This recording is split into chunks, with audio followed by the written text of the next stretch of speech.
ဒီစကားကတော့နှစ်ဟောင်းကုန်ပြီးနှစ်သက်ကူးထိုင်လူတိုင်းခံစားရတဲ့တန်ဝေကပါပဲပျော်စရာကောင်းတယ်လို့ထင်ရပေမဲ့တကယ်တမ်းကျတော့အချိန်နာရီတွေကကျွန်တော်တို့ကိုရရက်ဆက်ဆက်သင်ခန်းစာပေးပြီးထွက်တော်ကြတာပါထာဝရဆိုတာကျင်းမှာ no one is forever ကျွန်တော်တို့ကတချင်းနေထဲမှာရုပ်ရှင်နေထဲမှာထာဝရဆိုတဲ့စကားကိုကြားရဖန်များပြီးရောင်နေရကြတယ်တကယ်တော့နှစ်တစ်နှစ်ကုန်သွားတိုင်းမှာ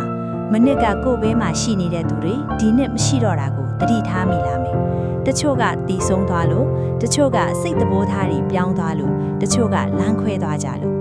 ဒီလောကကြီးမှာဘယ်သူမှမင်းဘေးနားမှာအမြဲတမ်းကပ်နေမှာမဟုတ်ဘူးမိဘချစ်သူတငယ်ချင်းအားလုံးကတစ်ချိန်ချိန်မှာကိုနီးကိုဟန်နဲ့မင်းကိုထားကြကြမှာပဲပြက်ကတင်အဟောင်းကိုအစ်စ်လဲလိုက်တယ်လို့ပဲလူတွေဆိုတာအချိန်တန်းရဲ့အပြောင်းလဲရှိစမြဲပါပဲဒါကိုလက်ခံနိုင်မှစိတ်ချမ်းသာမှာပါမင်းကိုနေလဲကဘာကြီးကရက်မဆောင်ဘူး Life has to move on ဒါကပိုပြီးခါတိပါမင်းဒီနှစ်ထဲမှာဘလောက်ပဲအကလိုက်ကွဲခဲ့ဘလောက်ပဲစီးပွားပြက်ခဲ့ကဘာကြီးကတနာပါတယ်ကွာဒီကောင်လေးစိတ်ပေးတဲ့အထိနေမထွက်ပဲစောင့်နေပေးလိုက်မယ်လို့မလုပ်ပါဘူးမင်းကိုနေလဲမနှက်ဖြန်ကရန်လာမှာပဲမင်းစိတ်ညစ်နေလဲဗိုက်ကစားလာမှာပဲမင်းလဲကြနေလဲနိုင်လက်တံကဆက်သွားနေမှာပဲရုပ်ရှင်နေလဲမှလို့မင်းဝမ်းနေနေတော့တချင်းအေးအေးလဲဖွင့်ပြီးဇက်ရှင်ဆွဲမနေဘူးဘဝဆိုတာယထာတစင်းလိုပဲဘသူစင်း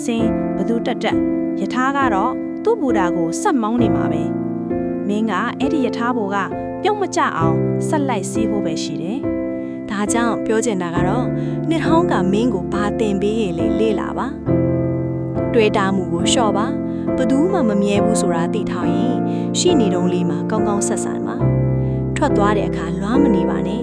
သူ့အချိန်တန်လို့သူ့သွားတာပဲလို့သဘောထားလိုက်ပါရှေ့ဆက်ပါလဲကြတဲ့နေရာမှာအကြာကြီးဝတ်မနေပါနဲ့ဖုံခါလိုက်ဒူးပွင့်တာကိုဆေးထည့်လိုက်ပြီးရင်ဆက်လျှောက်လိုက်ဘာလို့လဲဆိုတော့ life has to move on မို့လို့ပါပဲအတိတ်ကိုပြေလို့မရပေမဲ့အနာဂတ်ကိုတော့ပုံဖော်လို့ရသေးတယ်လေ